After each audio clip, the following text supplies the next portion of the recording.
सोचा है भारत में राम राज लाना, साथ ही साथ भारत को एक आदर्श देश की उपाधि देना, ये सब किस तरह से पॉसिबल हो पाता है हर चीज को सटीक और इतना परफेक्ट बनाने के लिए?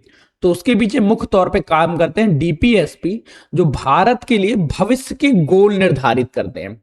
अब इन्हीं डीपीएसपी के बारे में आज चर्चा करेंगे। डीपीएसपी अर्थात डायरेक्टिव प्रिंसिपल स्टेट पॉलिसीज या राजकीय नीति निर्देशक तत्वों के बारे में, जिनका वर्णन भारतीय संविधान के भाग 4 में आर्टिकल 36 से लेके 51 तक किया गया है। यही वो आर्टिकल है, आपसे कभी कभी प्रश्न डायरेक्ट पूछ लेता है कि महात्मा गांधी की वास्तविक छवि हमें भारतीय संविधान में कहां देखने को मिलती है, तब हमें बताना पड़ता है डीपीएसपी में। आयरलैंड के संविधान से लिया गया है, साथ ही साथ भारत को एक लोक कल्याणकारी राज्य बनाने की दृष्टि में एक अग्रसर प्रयास है। ये बेटा कभी स्वतः लागू नहीं होते हैं, ना ही आप केंद्र सरकार के पास जाके केंद्र सरकार ये लागू ना करे या राज्य सरकार इसे ना लागू करे तो आप सुप्रीम कोर्ट या हाई कोर्ट जाके इस बात पे केस भी नहीं कर सकते हैं कि हमें डीपीएसपी नहीं मिल रहा। लेकिन डीपीएसपी इस बात को श्योर करता है कि भारत किस तरह से राज्य बनेगा, भविष्य में भारत कैसा होगा, भविष्य के भारत की चर्चा करता है। तो चलिए आज के सेशन को स्टार्ट करते हैं। सेशन को स्टार्ट करने से पहले 10 सेकंड का एक छोटा सा पॉज रहेगा, जिसमें हम लोग चर्चा करेंगे कि क्या क्या अभी तक हम लोगों ने पढ़ा, कैसे। देखो बेटा, ये सेशन चल रहा है 9 द्वार बैच का। 9 द्वार अच्छा जॉब की नई वैकेंसीज पर 2026 के लिए कंप्लीटली फ्री है। 2 जगह आप सेशन को देख रहे हैं, एक बेटा हमारे एप्लीकेशंस पे देख रहे हैं, दूसरा बेटा आप हमारे यूट्यूब चैनल पे देख रहे हैं। एप्लीकेशंस पे जो भी विद्यार्थी देख रहे हैं उनको बेटा एड फ्री एनवायरनमेंट मिल रहा होगा। यूट्यूब के बेटा खासियत है कि उसमें एड्स आपको दिखाए जाते होंगे। साथ ही साथ एप्लीकेशन में इसके जस्ट बाद इसकी एमसीक्यूज मिल जाएगी, जिसकी आप प्रैक्टिस करिएगा। 100 क्वेश्चन होंगे और इन 100 क्वेश्चन की प्रैक्टिस बेटा शाम को 8 बजे हो जाएगी। यहां से हम लोग पूरा एक डीपीएसपी का टॉपिक खत्म कर लेंगे। डीपीएसपी से कोई क्वेश्चन भविष्य में किसी भी एग्जाम में, सिर्फ पेट का नहीं, कोई भी एग्जाम हो सभी के कवर हो जाएंगे। यूट्यूब पे क्या रहेगा, आप लोग अभी वीडियो देख रहे हैं, वीडियो देखने के जस्ट बाद टेलीग्राम पे स्विच हो जाना। टेलीग्राम पे आप लोगों को इसके एमसीक्यूज मिल जाएंगे और रात 8 बजे बेटा इसके प्रैक्टिस सेशन होगा, तो उसमें भी बेटा जुड़ जाना। तो इस तरह से बेटा यूट्यूब की क्लास रहेगी। एप्लीकेशन से यूट्यूब, यूट्यूब से एप्लीकेशन में कैसे स्विच करें, तो बेटा देखो एप्लीकेशन है द एग्जाम्स बडी के नाम पे, इसको डाउनलोड कर लेना। इस एप्लीकेशन को डाउनलोड करते ही बेटा आप लोगों को तरीका बता देता हूं कि एक कूपन कोड है वाईटी बडी, लेकिन लगेगा कहां, आप बेटा ये कूपन कोड यूज करना 9 द्वार बैच में, वहां पे आपको अप्लाई हो जाएगा। 9 द्वार बैच की फीस 499 शो कर रहा होगा। जैसा वाईटी बड़ी कोड डालेंगे इसकी फीस 0 रुपीज हो जाएगी और आप लोगों का फ्री एनरोलमेंट हो जाएगा। मैं कोई ऐसा नहीं करना चाहता हूं, अभी आज आपको यूट्यूब पे फ्री दे रहा हूं, एप्लीकेशन पे सर पेड पे है, आप फिर 2-4 महीने बाद आए तो फिर सर आप एप्लीकेशंस पे आ जाए। नहीं, एप्लीकेशंस पे चीजें पेड ही हैं, बस ये है कि मैंने आप लोगों को वादा किया था, इस वजह से ये कंप्लीटली फ्री मिल जाएगा वाईटी बड़ी कोड के साथ। कोई दिक्कत कोई समस्या आती है तो नंबर सेव कर लो 9889057003, इस नंबर से आप आ सकते हैं। इसके अलावा बेटा एक अभ्यास बैच आप लोगों के लिए जारी हो चुका है, जो अभ्यास बैच प्रैक्टिस सेशन के लिए 90,000 जीके जीएस क्वेश्चन है इसमें, यूपी जीके के इसमें बेटा 15,000 क्वेश्चन है। अगर आप चाहें तो इस अभ्यास बैच को भी ले सकते हैं, लिंक डिस्क्रिप्शन में सबके लगे हुए, वहां से जाकर देख लीजिएगा। अब सेशन को स्टार्ट करते हैं। सबसे पहले चर्चा करते हैं बी.आर. अंबेडकर जी ने या डॉक्टर भीमराव अंबेडकर जी ने डीपीएसपी के बारे में क्या कहा। डॉक्टर भीमराव अंबेडकर डीपीएसपी को नोवेल फीचर्स बोलते हैं, मतलब ये भारतीय संविधान का नोवेल या प्रमुख विशेषताएं हैं, नोबेल फीचर है। वहीं ग्रेविन ऑस्टिन की चर्चा करें, ग्रेविन ऑस्टिन इसे मूल आत्मा कहते हैं। आपसे प्रश्न कभी कभी डायरेक्ट पूछा जाएगा, ग्रेविन ऑस्टिन भारतीय संविधान में डीपीएसपी को क्या मानते हैं, तो डीपीएसपी को मूल आत्मा मानते हैं। वहीं जब कभी हम लोग फंडामेंटल राइट्स और डीपीएसपी को मिला लें तो फंडामेंटल राइट और डीपीएसपी मिलकर संविधान की आत्मा व दर्शन बन जाते हैं। संविधान की आत्मा और दर्शन किसको बेटा, मूल अधिकार व नीति निर्देशक तत्वों को मिला के बनता है। 3 पॉइंट्स कंफर्म हुए। पहला पॉइंट क्या हुआ, नोबेल फीचर किसने कहा, नोबेल फीचर की संज्ञा दी डॉक्टर भीमराव अंबेडकर ने। संविधान की मूल आत्मा किसने कहा, संविधान की मूल आत्मा का श्रेय दिया ग्रेडविन ऑस्टिन ने। क्वेश्चन डायरेक्ट पूछा जा सकता है। दूसरा बेटा, संविधान की आत्मा और दर्शन दोनों लिखा हो तब लगा देना बेटा फंडामेंटल राइट्स तथा डीपीएसपी दोनों मिलकर संविधान की आत्मा व संविधान के दर्शन बनते हैं। तो इस तरह से आपका डीपीएसपी से मोस्ट इंपॉर्टेंट क्वेश्चंस कवर हो जाएंगे। फिर हम चर्चा करते हैं संविधान में इसमें विशेषताएं क्या है। देखो बेटा, डीपीएसपी कभी इस बारे में नहीं बताता है कि वर्तमान समय में ये लागू होगा या नहीं लागू होगा, बल्कि इस बारे में बताता है कि कोई भी राज्य जब कानून बनाएगा तो कानून बनाते समय किन किन की पॉइंट्स को ध्यान रखेगा। 1935 के अधिनियम में या भारत शासन अधिनियम 1935 में उल्लेखित बिंदुओं के समान है। साथ ही साथ ये भारत की समस्त आर्थिक, सामाजिक एवं राजनीतिक विषयों को मान लिए महत्वपूर्ण है। तो बेटा डीपीएसपी का कोई भी रूल ये नहीं है कि इसे आज से लागू किया जाए, लेकिन हाँ जैसे ही राज्य इन चीजों के देने के योग्य होगा ये चीजें लागू कराई जाएंगी। अर्थात भारत को एक लोक कल्याणकारी राज्य बनाने के लिए कुछ नियमों को योजनाबद्ध किया गया भविष्य के लिए, और वही भविष्य के लिए जो नियम बनाए गए उन्हें DPSP, directive principle of state policies कहा जाता है। लेकिन ये बेटा कोई लोक कल्याणकारी तो है लेकिन ये बाध्यकारी नहीं है, ये पॉइंट्स याद रखना। डीपीएसपी में मूल रूप से 3 सिद्धांत हैं: समाजवादी सिद्धांत, गांधीवादी सिद्धांत, उदार बौद्धिक सिद्धांत। इसीलिए आपसे प्रश्न पूछा जाता है महात्मा गांधी की वास्तविक छवि हमें कहां देखने को मिलती है? तो महात्मा गांधी की छवि हमें भारतीय संविधान के डीपीएसपी में मिलती है। सामाजिक और आर्थिक न्याय प्रदान करना इसका मूल उद्देश्य है। ग्राम पंचायत, कुटीर उद्योगों, गांधी जी के विचारधारा और समान नागरिक संहिता एवं पर्यावरण संरक्षण के विषय में। अब बेटा चर्चा करते हैं क्या इसे न्यायालय द्वारा लागू कराया जा सकता है? तो बेटा याद रखो इसके न्यायालय द्वारा लागू नहीं कराया जा सकता है। राज्यों का कर्तव्य होगा, ये राज्यों का नैतिक कर्तव्य होगा कि वो स्वतः इस बात को लागू करें। आर्टिकल 36 क्या कहता है इसमें? बेटा हम लोगों ने कहां से पढ़ा था? आर्टिकल 36 से लेके आर्टिकल 51 तक पढ़ रहे थे। 36 से लेके 51 तक याद है? आर्टिकल 36 बताता है कि इसमें राज्य की परिभाषा से बताया गया कि राज्य की परिभाषा कैसी होगी, और इसकी जो राज्य की परिभाषा है वो सेम आर्टिकल 12 की तरह है। अभी उन्होंने परसों के दिन आर्टिकल 12 की परिभाषा पढ़ी थी। हर वह व्यक्ति जो किसी भी व्यक्ति का शोषण कर सकता है या कोई भी व्यक्ति जिसके अधीन कार्य करेगा उसे राज्य की भाषा माना जाएगा, उसे राज्य की तरह परिभाषित किया जाएगा। जैसे हो सकता है कि केंद्र सरकार के अंदर आप वो अधीन कार्य कर रहे हो तो आपके केस पे केंद्र सरकार राज्य मानी जाएगी। आप राज्य सरकार के अधीन काम करो तो राज्य सरकार केंद्र आपके लिए राज्य की परिभाषा मानी जाएगी। अगर आप द एग्जाम बड़ी पे पढ़ रहे हैं और हमने आपसे कुछ प्रॉमिस किया वो नहीं प्रोवाइड करा पा रहे और आप मेरे अगेंस्ट में केस करते हैं तो मैं उस समय राज्य और आप वादी बनेंगे। वहीं आर्टिकल 37 इस बात का उल्लेख करता है कि डीपीएसपी जो है ये गैर न्यायोचित है। इसके आधार पर न्यायालय में आप जाके केस नहीं कर सकते कि डीपीएसपी लागू नहीं हो रहा, लेकिन हाँ ये आदर्श राज्य की संकल्पना प्रस्तुत करता है। जल्दी से बेटा बताओ आर्टिकल 36 किस बात के लिए? आर्टिकल 36 राज्य की परिभाषा बताता है, और इसमें राज्य की परिभाषा कैसी? राज्य की परिभाषा आर्टिकल 12 की तरह सेम ही वर्णित है। वहीं आर्टिकल 37 क्या कहता है? आर्टिकल 37 एक बड़ी प्यारी सी बात लिखता है कि यह एक गैर न्यायोचित है, इसके आधार पर न्याय नहीं कराया जा सकता है। डीपीएसपी का मूल उद्देश्य यह है कि भारत को सामाजिक स्तर पे, राजनैतिक स्तर पे, बौद्धिक स्तर पे व आर्थिक स्तर पे उच्च बनाया जाए। अब बेटा सबसे पहले चर्चा करते हैं कुछ महत्वपूर्ण पॉइंट्स की, जैसे आर्टिकल 38। अभी क्या क्या पढ़ा है? आर्टिकल 36 पढ़ा है। आर्टिकल 36 बेटा जल्दी कमेंट करो कि आर्टिकल 36 किस लिए है और आर्टिकल 37 क्या है, दोनों बताओ। आर्टिकल 36 राज्य की परिभाषा, आर्टिकल 37 गैर न्यायोचित।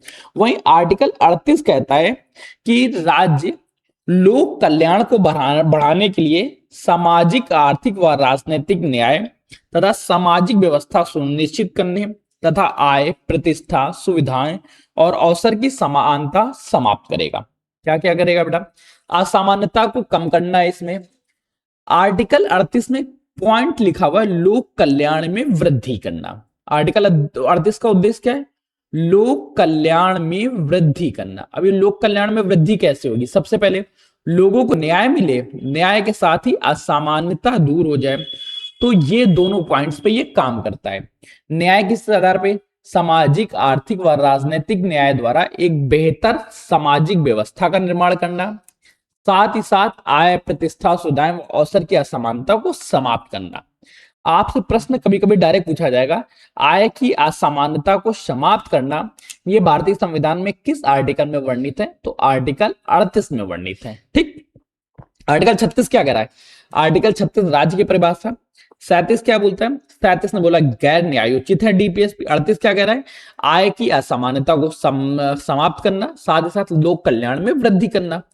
आपसे डायरेक्ट की फैक्टर्स की तरह पूछा था, की फैक्टर्स पढ़ना।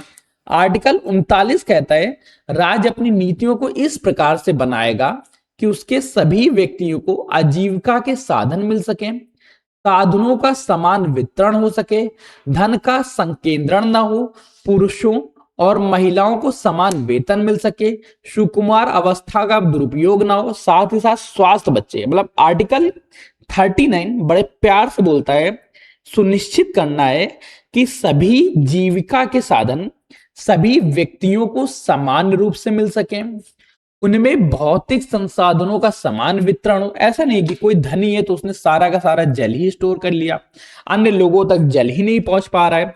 तो इस बात को सुनिश्चित करना किसके अंतर्गत आता है? भारतीय संविधान में आर्टिकल 39 के अंतर्गत। साथ ही साथ धन का संकेंद्रण को रोकना, पुरुषों और महिलाओं को समान वेतन प्रदान करना।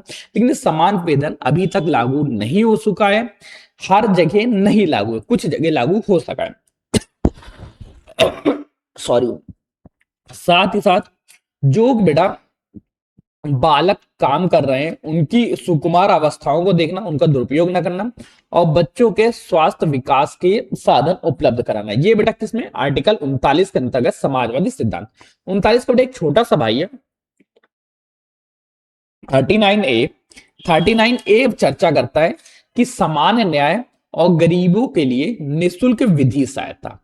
अब अगर आपके पास कानूनी सहायता में भी धन लगेगा तो आप कानूनी मदद पा कैसे पाएंगे?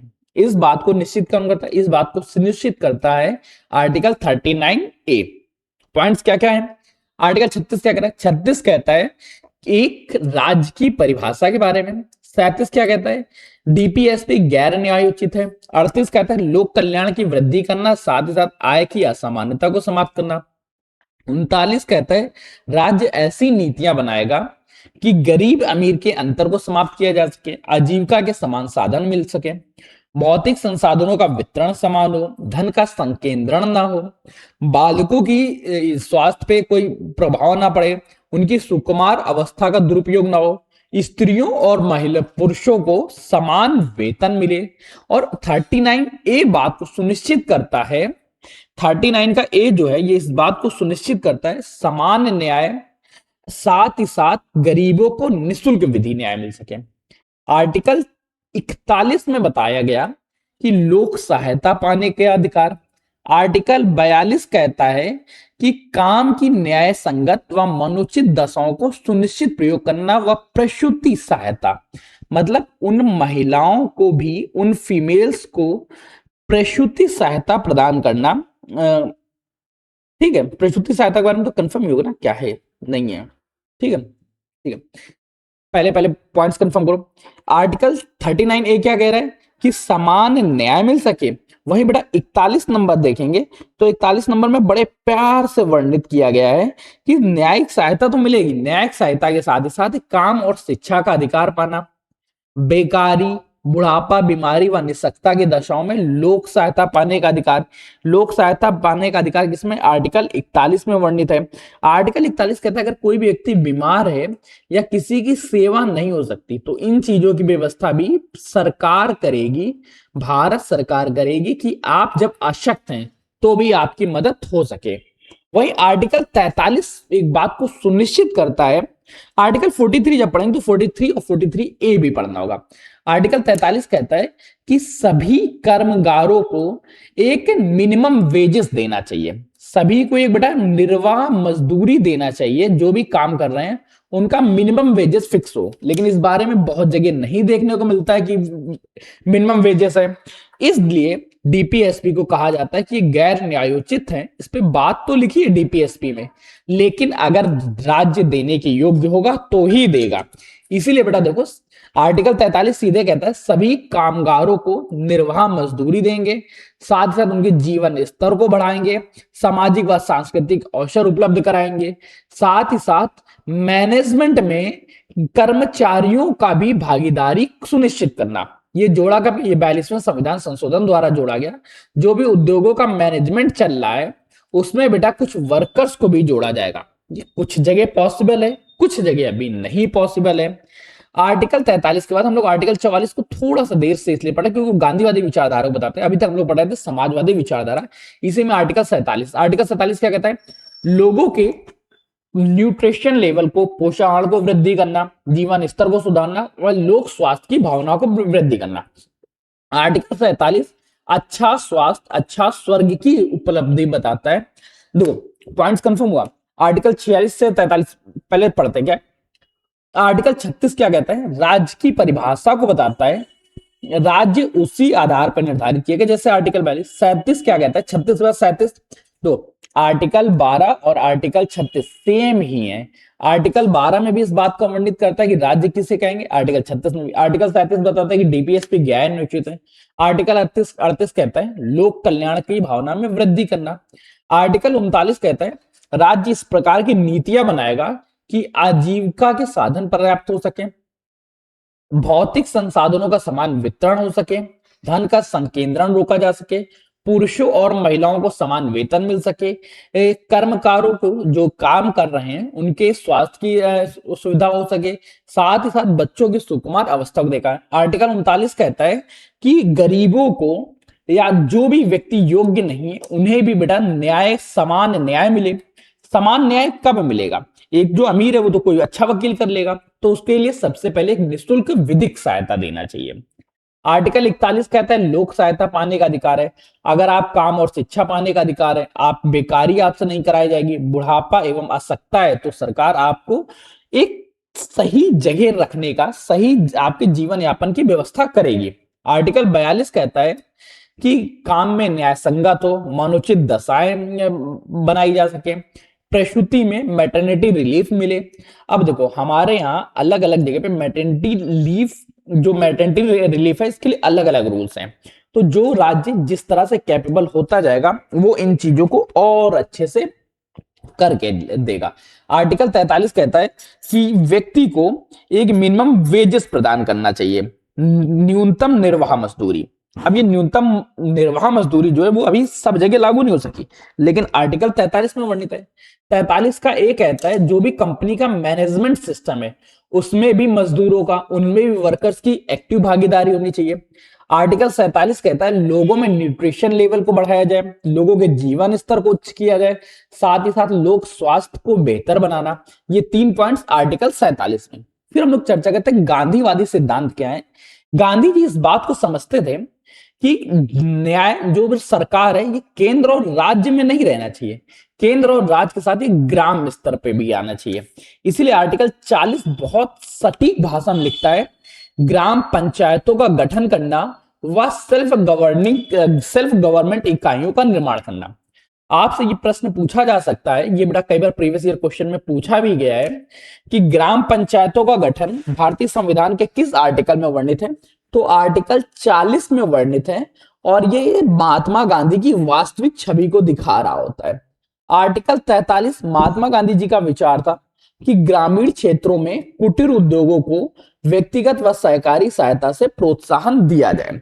कुटीर उद्योगों का निर्माण ग्रामीण क्षेत्रों में करना महात्मा गांधी की छवि है, इसलिए बेटा इसे महात्मा गांधीवादी। देखो अभी तक बीच में आर्टिकल 40 छोड़ दिया था, 39 के बाद डायरेक्ट 41 पढ़ लिया था, इसलिए इसको यहां पढ़ रहा है। आर्टिकल 41 क्या कहता है, ग्राम पंचायतों का गठन, स्व सरकारों का निर्माण करना। आर्टिकल 43 कहता है ग्रामीण क्षेत्रों में कुटीर उद्योगों को व्यक्तिगत या सहकारी आधार पर प्रोत्साहन करना। 43 का बी कहता है सहकारी समितियों का गठन करना या स्वायत्त संचालन के लिए लोकतांत्रिक नियंत्रण को बढ़ावा देना। सहकारी समितियों का गठन किस अंतर्गत आता है, सहकारी समितियों का गठन आर्टिकल 43 बी में वर्णित है। वहीं आर्टिकल 46 कहता है कि समाज में जो भी कमजोर वर्ग है उनको आर्थिक व शैक्षणिक सहायता प्रदान करना, साथ ही साथ सामाजिक अन्याय व शोषण के से सुरक्षा देना। जो भी गरीब वर्ग हैं इनको शैक्षणिक व आर्थिक सहायता प्रदान करना, साथ ही साथ सामाजिक अन्याय व शोषणों के विरुद्ध, शोषण से इनकी रक्षा करना। अब बेटा कंफर्म हुआ क्या क्या पॉइंट्स। आर्टिकल 40 क्या है, ग्राम पंचायतों का गठन। 43 क्या है, ग्रामों में कुटीर उद्योगों की स्थापना करना। 43 का भी सहकारी समितियों का संचालन करना, गठन करना। आर्टिकल 46 कहता है एससी एसटी और समाज के कमजोर वर्गों को शैक्षणिक व आर्थिक प्रोत्साहन प्रदान करना। आर्टिकल 47 जो है 47 कहता है ग्रामीण स्तर पे स्वास्थ्य के लिए नुकसानदायक नशीली दवाओं का, मदिरा के उपभोग पे प्रतिबंध लगाना। अब देखो ये प्रतिबंध लगाना डीपीएसपी के अंतर्गत तो बताया गया है, लेकिन सरकार इसको प्रोत्साहित कर रही होती है। अब ना सरकार तो प्रोत्साहित कर रही है क्योंकि उसको धन की आवश्यकता है। जैसे जैसे सरकार इस योग्य हो गई कि उससे प्रोत्साहन करने की आवश्यकता नहीं रही तो इस प्रोत्साहन को रोक देगी। आर्टिकल 48 कहता है कि पशुओं की बलि पे रोक लगाना, पशुओं की बलि पे रोक लगाना। खास तौर से इसमें वर्णित है कि जो दुधारू पशु हैं या नस्लों में सुधार के लिए प्रोत्साहन किया जा रहा है उनकी बलि पे रोक लगाया जा सके। आर्टिकल 48 के तहत उत्तर प्रदेश में गौ मांस पूर्णतः वंचित है। कई जगहों पे गाय के अलावा अन्य पशु हो सकते हैं, लेकिन उत्तर प्रदेश सरकार ने आर्टिकल 48 में प्रोत्साहन में मतलब बलि पर रोक लगा रखी। अब आपसे प्रश्न कभी कभी डायरेक्टली पूछेगा, गाय व बछड़े पे या अन्य दुधारू पशुओं की बलि पे रोक कहां पे किस आर्टिकल के तहत लगाई जा सकती है? तो आर्टिकल 48 के तहत ये लगाई जा सकती है। फिर चर्चा करते हैं आर्टिकल 44। आर्टिकल 44 अभी हम लोग पढ़ के आए थे कि समस्त नागरिकों को एक समान संहिता प्रदान करना। आर्टिकल 45 क्या है? सभी बालकों को 14 वर्ष की आयु तक निःशुल्क शिक्षा प्रदान करना। ये चीज बेटा 46वां संविधान 86 संविधान संशोधन द्वारा बच्चों की देखरेख एवं अर्ली चाइल्डहुड से भी संबंधित है। आर्टिकल 44 क्या है? Article 44 uniform civil code UCC की बात चर्चा करता है। यूनिफॉर्म सिविल कोड मतलब क्या है? समस्त नागरिकों के लिए एक समान सिविल संहिता लागू होनी चाहिए। आर्टिकल 45 कहता है सभी बालकों के लिए 14 वर्ष की आयु तक निःशुल्क शिक्षा प्रदान करना। आर्टिकल 48 में वर्णित है कृषि और पशुपालन को आधुनिक और वैज्ञानिक तकनीकी से विकसित करना या वैज्ञानिक प्रणालियों का निर्माण करना ताकि कृषि और पशुपालन को आधुनिक किया जा सके। 48 का ए पर्यावरण संरक्षण के बारे में व वन्य जीवों के संरक्षण से संबंधित है। दोबारा से बेटा रिवीजन करो, हो सकता है कंफ्यूजन हो चुका कैसे कैसे। सबसे पहले हम लोगों ने क्या देखे? आर्टिकल 40। आर्टिकल 40 महात्मा गांधी की वास्तविक छवि दिखा रहा होता है। इसमें बेटा क्या है कि गांधी जी ने के सपनों का भारत बनाने में शामिल है। सबसे पहले ग्राम पंचायतों का गठन आर्टिकल 40 के तहत। आर्टिकल 43 कहता है ग्रामीण क्षेत्रों में कुटीर उद्योगों को व्यक्तिगत सहायता देना। 43B में कहा गया सहकारी समितियों का गठन करना। 46 में कहा गया समाज के गरीब वर्गों के लिए या पिछड़े वर्गों के लिए, कमजोर वर्गों के लिए शैक्षणिक व आर्थिक सहायता प्रदान करना। आर्टिकल 47 गांधीवादी उद्देश्य मदिरा या नशीली दवाओं के उपयोग के उपभोग पर प्रतिबंध लगाना। आर्टिकल 48 कहता है कि पशु वध पे या पशु बलियों पे रोक लगाना। उत्तर प्रदेश में इसी आधार पे गौमांस पे वर्णित रोक लगा दिया गया। आर्टिकल 44 यूसीसी के बारे में यूनिफॉर्म सिविल कोड। आर्टिकल 48 14 वर्ष तक बच्चों के लिए निःशुल्क शिक्षा प्रदान करना। आर्टिकल 48 क्या है? कृषि व पशुपालन को उन्नत बनाना तथा उन्नत बनाने के लिए वैज्ञानिक प्रणालियों का निर्माण करना। आर्टिकल 48 का ए क्या कहता है? पर्यावरण का संरक्षण व संवर्धन व वन्य जीवों का संरक्षण। आर्टिकल 49 कहता है राष्ट्रीय महत्व के स्मारकों व वस्तुओं का संरक्षण करना। जैसे उत्तर प्रदेश में जो भी राष्ट्रीय स्मारक राष्ट्र है उनकी संरक्षण करना किस आर्टिकल में? आर्टिकल 49 में वर्णित है। आर्टिकल 50 कहता है राज्य की लोक सेवाओं को न्यायपालिका कार्यपालिका से पृथक करना। लोक सेवाओं में न्यायपालिका को कार्यपालिका से पृथक करने का कार्य किस आर्टिकल में दिया गया? आर्टिकल 50 में। 50 क्या कहता है? 50-50 दोनों को आधा आधा करना है। किसको? न्यायपालिका व कार्यपालिका दोनों की शक्तियों में समान बंटवारा होना चाहिए। एक बार बेटा रिवीजन करो। आर्टिकल 40 क्या कहता है? ग्राम पंचायत का वर्णन गांधीवादी विचारधारा। आर्टिकल 44 यूनिफॉर्म सिविल कोड समान नागरिक संहिता उदार बौद्धिकता की परिभाषा। आर्टिकल 47 कहता है कि स्तर पे ग्रामीण स्तर पे या लोकल स्थानीय स्तर पे मदिरा व नशा मुक्त करना गांधीवादी व सामाजिक विचारधारा। 48 क्या कहता है कि पर्यावरण संरक्षण को प्रोत्साहन देना उदार बौद्धिक स्थिति के बारे में। आर्टिकल 50 न्यायपालिका और कार्यपालिका के सिद्धांतों को 50% से अलग अलग करना। और आर्टिकल 51 जो अत्यंत महत्वपूर्ण होता है अंतरराष्ट्रीय शांति और सुरक्षा बनाए रखना। मुख्य उद्देश्य क्या है? अंतरराष्ट्रीय सुरक्षा और शांति को बढ़ावा देना।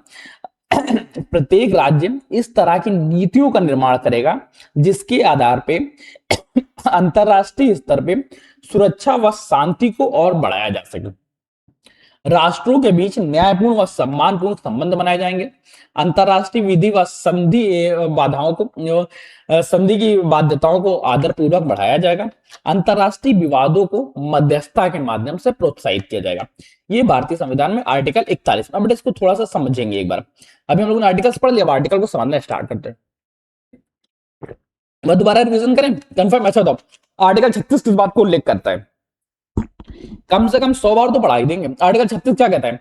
आर्टिकल 36 सीधी सी बात बताता है कि राज्य की परिभाषा के बारे में। आर्टिकल 37 गैर न्यायोचित होना। अब देखो, नीति निरीक्षक तत्वों के बारे में क्या है? नीति निरीक्षक तत्वों को बनाने के लिए सर BN राव जो संवैधानिक सलाहकार ने 2 भागों में बांटने की सलाह दी थी। पहले कुछ को न्यायोचित बनाया जाए, कुछ को गैर न्यायोचित बनाया जाए। तो बेटा इसके लिए जो न्यायोचित बनाए गए उन्हें हम लोगों ने बोल दिया मूल अधिकार। और ये मूल अधिकार का अगर आपका हनन होता है तो आप डायरेक्ट हाई कोर्ट या सुप्रीम कोर्ट जा सकते हैं। और वहीं DPSP बनाए गए गैर न्यायोचित होने, इनके लिए आप न्यायालय नहीं जा सकते। मूल अधिकार आपको प्रदान करने चाहिए। गैर न्यायोचित जो DPSP है ये राज्य अपनी सुविधा के आधार पर देगा। अगर राज्य इतना कैपेबल है कि वो गैर न्यायोचित इन चीजों को प्रोवाइड करा सके तो प्रोवाइड कराएगा। अगर नहीं प्रोवाइड करा सकता है तो वो इनका आपको प्रोवाइड नहीं कराएगा। राज्य का कर्तव्य होगा कि जब कभी भी कानून बनाए तो कानून बनाते समय इस बात को सुनिश्चित किया जाए कि DPSP में लिखे सिद्धांतों को फॉलो अप किया जा रहा है। वहीं लादी कृष्णा अय्यर कहते हैं लोग लिए उत्तरदायी कोई भी मंत्रालय इनकी अवहेलना नहीं कर सकता है। DPSP की अवहेलना नहीं की जा सकती, लेकिन इनको पारित करने के लिए कुछ समय लगेगा। आज ये नॉन जस्टिसेबल क्यों बनाए गए? सबसे पहले देखो एक चीज समझो कि उस समय सबसे ज्यादा जब भारत आजाद हुआ 1947 में, भारत के पास सबसे बड़ी समस्या थी धन की कमी होना। आर्थिक संसाधन अच्छे नहीं थे। नए भारत में देश के पास सबके लिए सब कुछ उपलब्ध कराने भर का धन नहीं था। तो सबसे पहले तो एक ऐसी चीज बनाना कि धन अच्छे से आ सके और उसके आधार पर चीजों को लागू कराया जाएगा ना। साथ ही साथ भारत बहुत बड़ा है, विशालता अच्छा है। कुछ जगह बेटा बहुत ज्यादा पिछड़े थे, कुछ जगह पे बहुत ज्यादा उन्नत थे। तो इनकी जो असामान्यता है इनको दूर किया जाए। साथ ही साथ समय और स्थान की छूट भी नहीं थी।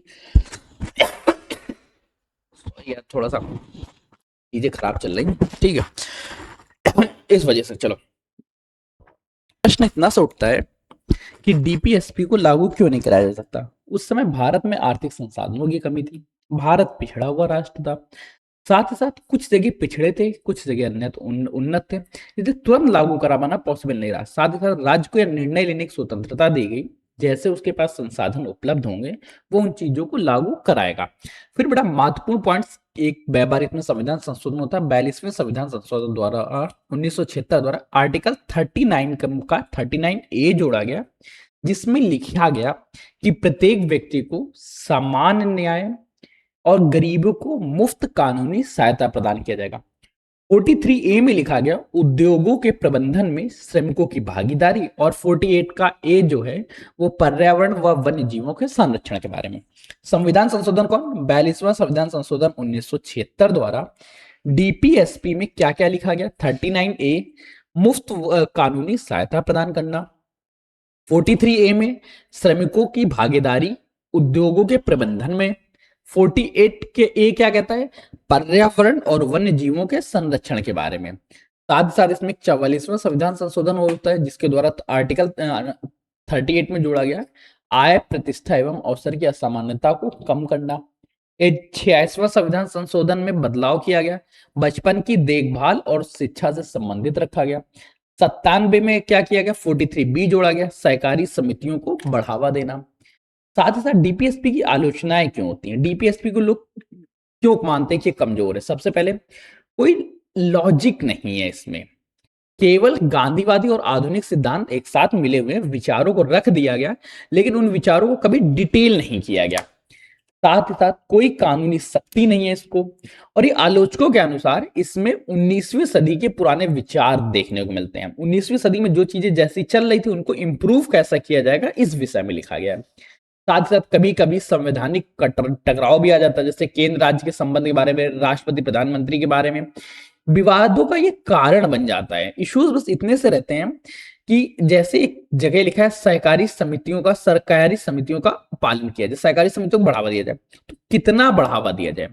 कभी कभी केंद्र कहता है कि किन्हीं जानवरों का संरक्षण किया जाए, और यहाँ पे बेटा केवल दुधारू जानवरों के बारे में चर्चा करता है। तो ये जो कंट्राडिक्टरी पॉइंट्स आते हैं उनके बारे में, केंद्र और राज्य क्या है, केंद्र सरकार डीपीएसपी लागू करने के निर्देश दे सकती है, लेकिन राज्य सरकार उन्हें बर्खास्त कर सकती है। अब राज्य डिपेंड करता है कि राज्य लागू करे या नहीं करे। संसद द्वारा पास किए गए कानूनों को राष्ट्रपति यह कह के खारिज कर सकता है कि डीपीएसपी के खिलाफ है। राज्य और राज्यपाल के बारे में चर्चा करें, राज्य स्तर पे डीपीएसपी के आधार पर मुख्यमंत्री के फैसलों को असहमति जता सकते हैं। राज्यपाल बता सकता है कि मुख्यमंत्री ने कोई डिसीजन ली, वो डीपीएसपी के आधार पर गैर न्यायोचित है। वैसे डीपीएसपी कभी न्यायोचित नहीं होता है, लेकिन चीजों को सिर्फ कुछ समय के लिए टाला जा सकता है, ये टालने का आधार बन सकता है, मतलब संवैधानिक प्रक्रिया को थोड़ा सा डिले बना देता है ये कई कई जगह पे। फिर मुख्य तौर पे अभी हम लोगों ने फंडामेंटल राइट्स पढ़े थे, तो फंडामेंटल राइट्स में क्या था, आर्टिकल 12 से लेके 35 तक, डीपीएसपी में 36 से लेके 51 तक। फंडामेंटल राइट्स क्या कहता है, फंडामेंटल राइट्स कहता है कि अगर इनका उल्लंघन होता मूल अधिकारों का तो न्याय जा सकते हैं, डीपीएसपी में आप न्याय नहीं जा सकते। फंडामेंटल राइट्स राजनैतिक लोकतंत्र की स्थापना करता है, वहीं डीपीएसपी सामाजिक आर्थिक लोकतंत्र की स्थापना करता है। फंडामेंटल राइट्स में व्यक्तियों के कल्याण को बढ़ावा देता है, वहीं डीपीएसपी राजनीतिक व मौलिक मान्यताओं को बढ़ावा देता है, समाज समुदाय के कल्याण को बढ़ावा देता है। फंडामेंटल राइट्स के हनन होना पे कानून शून्य नहीं होते हैं, बल्कि आपको कोर्ट जाना। डीपीएसपी में अगर हनन हो रहा तो कोई दिक्कत नहीं, डीपीएसपी लागू हो या ना लागू हो कोई फर्क नहीं पड़ता है। तो ये मुख्य इश्यूज थे जो संवैधानिक क्रम में कई बार देखने को मिले। कुछ बेटा कानूनी लड़ाइयों को देखते हैं, पर उससे पहले एक बार छोटा सा रिवीजन करते हैं कि मुझे पर्सनली ऐसा लग रहा है कि आप लोग भूलते जा रहे हो कि कौन कौन सा आर्टिकल में क्या है। अच्छा जल्दी से बताओ, आर्टिकल 36 किस बारे में बताता है, आर्टिकल 36 राज्य की परिभाषा को उल्लेखित करता है, सेम उसी तरह से जैसे आर्टिकल 12 में किया गया था, उसी प्रकार से आर्टिकल 36 में राज्य की परिभाषा बताएगी। आर्टिकल 37 क्या कहता है, आर्टिकल 37 कहता है गैर न्यायोचित है। आर्टिकल 38 लोक कल्याण की वृद्धि करना। 39 में क्या कहता है, राज्य इस तरह की नीति बनाएगा कि आजीविका के संसाधन मिल सके, पुरुष व महिलाओं को समान वेतन मिल सके, बालकों की सुकुमार दशा का दुरुपयोग ना हो, धन का संकेंद्रण रोका जा सके। 39 का ए में जोड़ा गया विधिक सहायता व निःशुल्क विधिक सहायता। 41 क्या कहता है, 41 कहता है कि लोक कल्याण की स्थापना करना, लोक सहायता प्रदान करना। 42 कहता है काम को न्यायसंगत व न्यायोचित बनाया जाए। 43 कहता है निर्वाह मजदूरी के विषय में। साथ ही साथ 43 का ए जोड़ा गया जिसमें लिखा गया उद्योगों के प्रबंधन में कर्मचारियों का या वहां के वर्कर्स का भी योगदान होगा। आर्टिकल 47 कहता है लोगों में पोषाहार की वृद्धि को ऊंचा करना, जीवन स्तर में सुधार करना, लोक स्वास्थ्य को बढ़ावा देना। 40 कहता है, आर्टिकल 40 में सीधी सी बात कही गई कि ग्राम पंचायतों का गठन किया जाए। 43 कहता है कि ग्रामों में कुटीर उद्योग बढ़ाया जाए। 43 का बी सहकारी समितियों के बारे में। 46 कहता है कमजोर वर्गों की आर्थिक व प्रोत्साहन किया जाए। आर्टिकल 47 कहता है कि जितनी भी तरह के नशीली द्रव पदार्थ हैं, दवाइयां, ड्रग्स हैं, उनके प्रयोग पे या उनके उपभोग पे प्रतिबंध लगाया जाए। आर्टिकल 48 पशु वध से संबंधित है। 44 यूसीसी यूनिफॉर्म सिविल कोड के बारे में। आर्टिकल 45 सभी बालकों की शिक्षा के बारे में। 48 कृषि व पशुपालन को वैज्ञानिक पद्धति से उन्नत बनाया जाए। 48 पर्यावरण संरक्षण के बारे में। 49 कहता है राष्ट्रीय स्मारकों व स्थलों का संरक्षण करना। आर्टिकल 50 कहता है राज्य की लोक कल्याणकारी राज्य की लोक सेवाओं में न्यायपालिका और कार्यपालिका को अलग अलग किया जाए। 50-50 शक्तियां बांटी जाए। फिर आर्टिकल 51 छोटा सा कहता है अंतरराष्ट्रीय शांति व सुरक्षा को बढ़ावा देना। फिर हम लोग डीपीएसपी के बारे में चर्चा की, किस तरह से इसके बेटा संवैधानिक कुछ लड़ाइयां, जैसे बेटा 1951 में चंपारण 2 रीजन का मामला आया। इसमें बताया गया कि जो फंडामेंटल राइट्स हैं वो सर्वोच्च रहेंगे और डीपीएसपी को केवल मौलिक अधिकारों को सहायक माना जाएगा। 1967 में गोकलनाथ केस में फंडामेंटल राइट्स को पवित्र और असंशोधनीय बताया गया। वहीं संसद डीपीएसपी को लागू करने से संबंधित प्रावधानों के लिए मौलिक अधिकारों में संशोधन नहीं कर सकती। आर्टिकल 1975 से लेके 77 के बीच में आपातकाल के लिए टाइम पे 42वां संविधान संशोधन होता है, जिसमें डीपीएसपी की कुछ शक्तियों को बढ़ाया गया। जैसे आर्टिकल 39 को लागू करने के लिए आर्टिकल 14, 19 और 41 को फंडामेंटल राइट्स के किनारे किया गया, लेकिन फिर से इन्हें अलग कर दिया गया। 1980 में मिनर्वा मिल्स केस हुआ, जिसमें फंडामेंटल राइट्स और डीपीएसपी के संतुलन पर टिका रहा। डीपीएसपी को लागू करने के लिए फंडामेंटल राइट्स में संशोधन हो सकता है, लेकिन मूल ढांचे को नहीं बदलना चाहिए। साथ ही साथ पॉइंट्स याद रखना, कुछ पॉइंट्स और जो भाग 4 से थोड़े से बाहर आते हैं, लेकिन ध्यान रखना, जैसे मातृभाषा में शिक्षा देना, ये भाग 17 में उल्लेखित है और आर्टिकल 350 ए में। हिंदी भाषा का विकास करना, भाग 17 आर्टिकल 351। सेवाओं के लिए अनुसूचित जाति व जनजातियों के दावों के बारे में भाग 16 में वर्णित किया गया आर्टिकल 355 में। तो ये बेटा मुख्य पॉइंट्स थे जिसके आधार पे आपने डीपीएसपी के बारे में हम लोगों ने चर्चा की। डीपीएसपी क्या कहता है? डीपीएसपी एक समुदाय के कल्याण को सुनिश्चित करता है, साथ ही साथ ये उन नीतियों का निर्माण करेगा, राज्य उन नीतियों का निर्माण करेगा जिनके आधार पे एक आदर्श राज्य, लोक कल्याणकारी राज्य की स्थापना हो सके। डीपीएसपी समुदायों से संबंधित है, कई बार केस हुए, चंपारण केस, इनके बारे में संबंधित। तो आज का सेशन यही रखते हैं। इससे संबंधित बेटा 100 प्रश्नों की श्रृंखला है, जो लोग बेटा एप्लीकेशंस पे देख रहे हैं, आप लोगों को सेशन एंड होते ही तुरंत बेटा आप लोगों को 100 एमसीक्यूज आपके ओपन हो जाएंगे। 2 मिनट का वेट करना बस, और रात 8 बजे इन्हीं 100 एमसीक्यूज की बेटा हम लोग प्रैक्टिस करेंगे। और इसी तरह से आज का सेशन रखते हैं। जो लोग बेटा जुड़ना चाहते हैं वो लोग अभ्यास बैच से जुड़ जाइएगा। अभ्यास बैच में जीके जीएस के 90,000 क्वेश्चन की प्रैक्टिस चल रही है, यूपी जीके के 15,000 क्वेश्चन की प्रैक्टिस चल रही है, कंप्यूटर के 6,000 क्वेश्चन, हिंदी के 7,000 क्वेश्चन। तो इस तरह के बेटा श्रृंखलाएं हैं। मिलते हैं इस सेशन में, तब तक कीप स्टडी, कीप स्माइलिंग, पढ़ते रहिए, मुस्कुराते रहिए। पढ़ाई मुस्कुराहट एक से अच्छी लगती है, अकेले में दोनों ही अधूरे हैं। एक्चुअली बेटा 10 बनने वाला है, मुझे थोड़ी सी जाना पड़ेगा, फिर मिलते हैं, ठीक है, शाम 8 बजे एमसीक्यूज प्रैक्टिस सेट में। तब तक आपके अभय सर रहेंगे, अभय सर आप लोगों का साथ देंगे। और जल्दी बेटा आप लोगों के साथ अभय सर के अलावा सरस सर आ रहे हैं, और सरस सर के अलावा आप लोगों के पास एक मैम भी आने वाली हैं, अर्पिता मैम। तो इन लोगों का स्वागत करिएगा, और आप लोगों को बाकी बैचेस में भी मिलते हैं। तब तक कीप स्टडी, कीप स्माइलिंग, पढ़ते रहिए, मुस्कुराते रहिए। पढ़ाई मुस्कुराहट एक साथ अच्छी लगती है, अकेले में दोनों अधूरे। तब तक के लिए धन्यवाद दोस्तों।